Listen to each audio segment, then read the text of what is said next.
ചലച്ചിത്ര പ്രവർത്തകയോട് ലൈംഗിക അതിക്രമം നടത്തിയ കേസിൽ സംവിധായകൻ പി.ടി. കുഞ്ഞുമുഹമ്മദിന് ഉപാധികളുടെ മുൻകൂർ ജാമ്യം അനുവദിച്ചു കോടതി.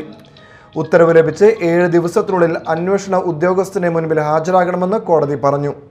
പോലീസ് അറസ്റ്റ് ചെയ്താൽ ജാമ്യത്തിൽ വിടണമെന്നും സമാനമായ കേസുകളിൽ അകപ്പെടാൻ പാടില്ല എന്നിവയാണ് മുൻകൂർ ജാമ്യ വ്യവസ്ഥകൾ. കേരള രാജ്യാന്തര ചലച്ചിത്രമേളയിലേക്കുള്ള സിനിമകളുടെ സെലക്ഷനിടെ അവമര്യാദയായി പെരുമാറിയെന്നാണ് ചലച്ചിത്ര പ്രവർത്തകയുടെ പരാതി. കഴിഞ്ഞ മാസം 6-നായിരുന്നു പരാതിക്ക് ആസ്പദമായ സംഭവം. ചലച്ചിത്രമേളയിലേക്കുള്ള സിനിമകളുടെ സെലക്ഷന് വേണ്ടിയുള്ള കമ്മിറ്റിയിൽ പരാതിക്കാരിയായ ചലച്ചിത്ര പ്രവർത്തകയും ഉണ്ടായിരുന്നു. തലസ്ഥാനത്തെ ഒരു ഹോട്ടലിലാണ് ജൂറി അംഗങ്ങൾ താമസിച്ചിരുന്നത്. സ്ക്രീനിങ്ങിന് ശേഷം ഹോട്ടലിൽ തിരിച്ചെത്തിയ സമയത്ത് കുഞ്ഞുമുഹമ്മദ് മുറിയിലെത്തി അപമര്യാദയായി പെരുമാറിയെന്നാണ് പരാതി. സ്ത്രീത്വത്തെ അപമാനിച്ചെന്ന് കാണിച്ച് ചലച്ചിത്ര പ്രവർത്തക മുഖ്യമന്ത്രിക്കാണ് പരാതി നൽകിയത്.